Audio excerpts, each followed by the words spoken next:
Alhamdulillahilladzi khalaqal insana wa sawwarahu minal adam. Allahumma fasholli wa sallim wa barik ala hadzal nabiyil karim sayyidina Muhammadin dzil qalbir rahim. Ma'asyiral muslimin rahimakumullah.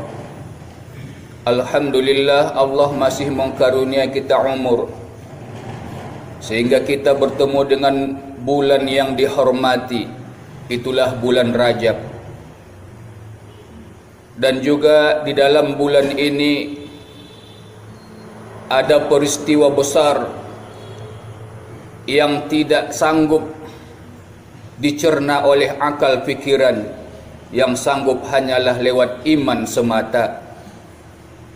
Itulah sejarah Isra wal Mi'raj Nabi sallallahu alaihi wasallam, yang perjalanannya dari Masjidil Haram Makkah ke Masjidil Aqsa Palestin sampai jumpa dengan Allah Subhanahu wa taala. Itulah yang Allah abadikan dalam surah Al-Isra ayat 1. A'udzubillahi minasyaitonir rajim. Subhanalladzi asra bi'abdihi lailam minal masjidil haram ilal masjidil aqsa. Maha suci Allah yang telah memperjalankan hambanya. Allah yang memperjalankan, karena Allah yang memperjalankan, semua akan mudah bagi Allah Subhanahu wa ta'ala. Perjalanan yang diperjalankan oleh Allah itu adalah dari Masjidil Haram Makkah ke Masjidil Aqsa Palestin. Allazi barakna haulahu, yang kami berkahi di sekitar kedua masjid ini.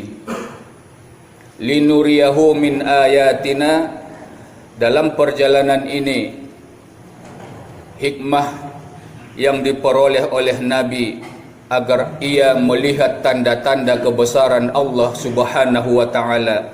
Terlebih-lebih di tahun ia berangkat ini, di tahun ia diperjalankan ini adalah tahun Amul Huzni, tahun duka cita meninggalnya dua tercinta beliau, dua backing beliau yang membantu dan menolong selama ini. Itulah istri tercintanya Khadijah dan paman tercintanya Abu Thalib. Innahu huwas sami'ul basir, Allah itu maha mendengar lagi maha melihat. Maka di antara hikmah lain Allah mengisrakan Nabi sallallahu alaihi wasallam adalah untuk menjemput perintah salat 5 waktu. Banyak perintah, banyak kewajiban yang Allah letakkan di pundak kita sebagai umat Nabi Muhammad sallallahu alaihi wasallam. Namun ada yang perlu kita ingat, bahwa perintah salat 5 waktu langsung Nabi sallallahu alaihi wasallam menjemputnya dan jumpa dengan Allah Subhanahu wa taala tanpa perantara malaikat Jibril alaihi salam. Maka dari situ bisa kita simpulkan betapa pentingnya salat 5 waktu ini. Harus Nabi yang berangkat menjemput perintah tersebut. Maka wajar di dalam kitab Irsyadul Ibad oleh Syekh Zainuddin Al-Malibari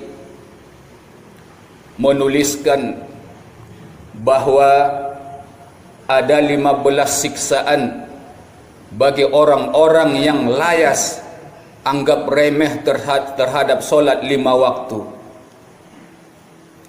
6 kata beliau akan ia peroleh ketika di dunia. 3 ketika sakaratul maut. 3 lagi ketika berada di dalam kubur. Dan 3 terakhir ketika bangkit ataupun setelah bangkit dari kubur. Ma'asyiral muslimin rahimakumullah. Adapun 6 siksaan yang diperoleh oleh orang yang malas mengerjakan solat 5 waktu. Yang pertama, akan dicabut keberkahan umur.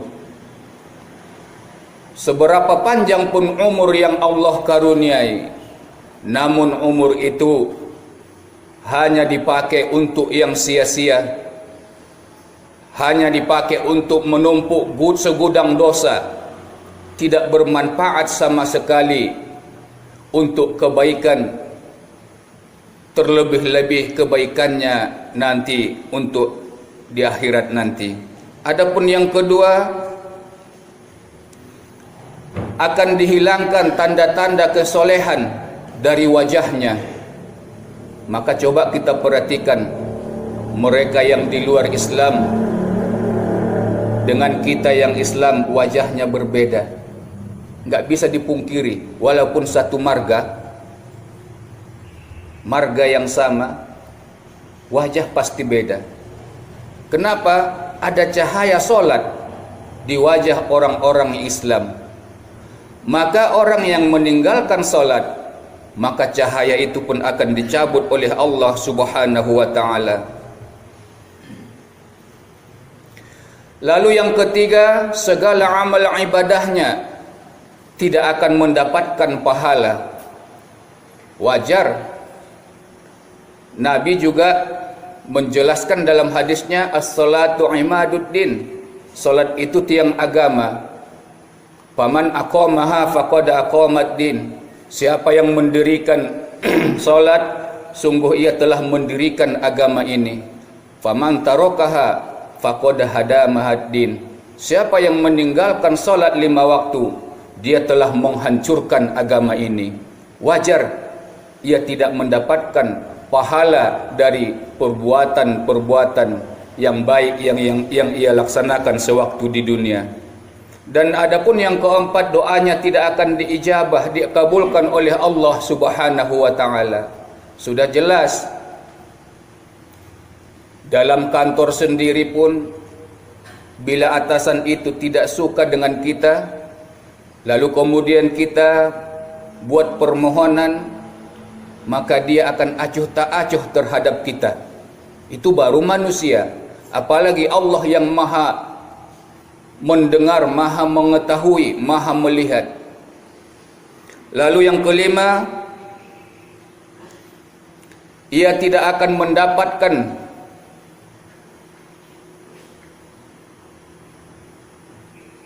bagian dari doa orang-orang yang soleh, termasuk ketika khutbah. Dalam khutbah kedua, rukun khutbah di antaranya adalah mendoakan orang muslimin dan muslimat. Itu rukun khutbah. Bila si khatib tidak mendoakan muslimin dan muslimat, maka khutbah batal, solat Jumat batal. Nah, doa itu ia tidak akan peroleh. Sementara mereka yang solat, karena khatib mendoakan agar diampuni, maka orang yang rajin solat akan diampuni oleh Allah Subhanahu wa ta'ala. Lalu yang keenam, ia akan dibenci setiap orang, tidak suka melihat wajahnya. Terlebih-lebih mereka yang rajin solat, rajin ibadah, akan benci begitu melihat wajah yang tak mau solat ini. Itu pasti kita rasakan di sekitar kita. Paling yang suka melihat wajah mereka, ya yang sama-sama seperti mereka, yang tak mau solat, yang penjudi, yang pemabuk. Kalau begitu di belakangnya ada setan, maka setanlah yang suka melihat wajah mereka.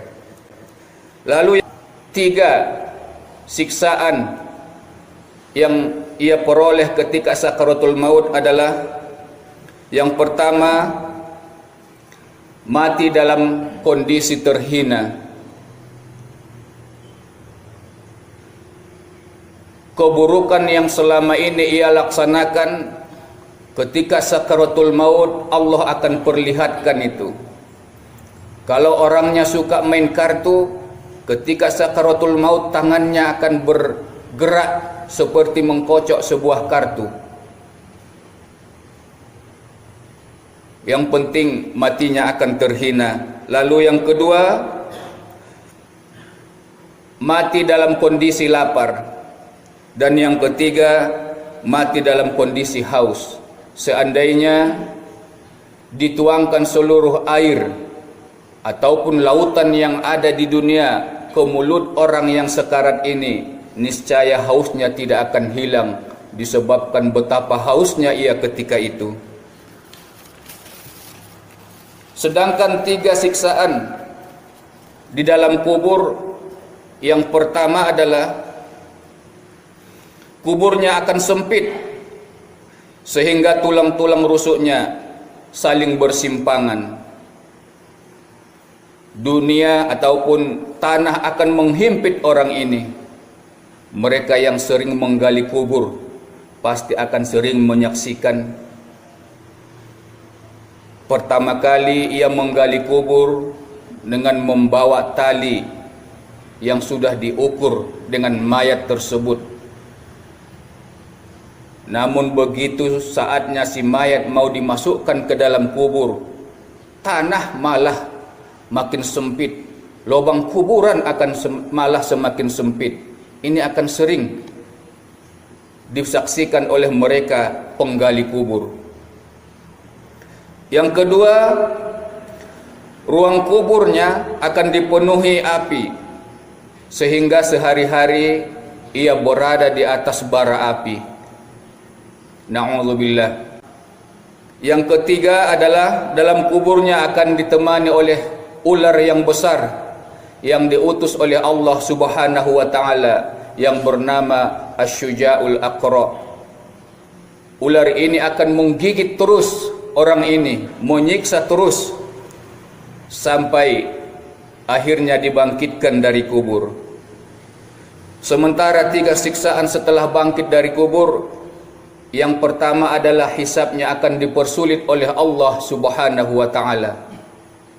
Tidak ada bantuan di saat itu. Tidak ada syafaat Rasul ketika itu. Ia berhadapan langsung dengan Allah. Ia sendirian di mahkamah Allah. Maka wajar hisabnya di saat itu akan sulit. Lalu yang kedua, akan dibenci oleh Allah Subhanahu wa taala. Kalaulah Allah sudah benci, kemana tempat kita akan meminta pertolongan? Sementara sumber pertolongan sudah benci, Allah sudah benci, maka Rasul tidak akan berani memberikan syafaat kepada orang ini. Yang ketiga, akan dimasukkan ke dalam neraka. Ma'asyiral muslimin rahimakumullah. Inilah 15 siksaan bagi mereka yang berani meninggalkan solat 5 waktu. Mudah-mudahan bermanfaat untuk kita kesemuanya, menjadi motivasi bagi kita bersama, menumbuhkan semangat untuk melaksanakan solat 5 waktu, baik dalam keadaan dan situasi macam manapun. Amin ya rabbal alamin. Barakallahu li wa lakum fil Qur'anil azim wa nafa'ani wa iyyakum bima fihi min ayati wa dzikril hakim wa taqabbal minni wa minkum tilawatah innahu huwas samiul basir.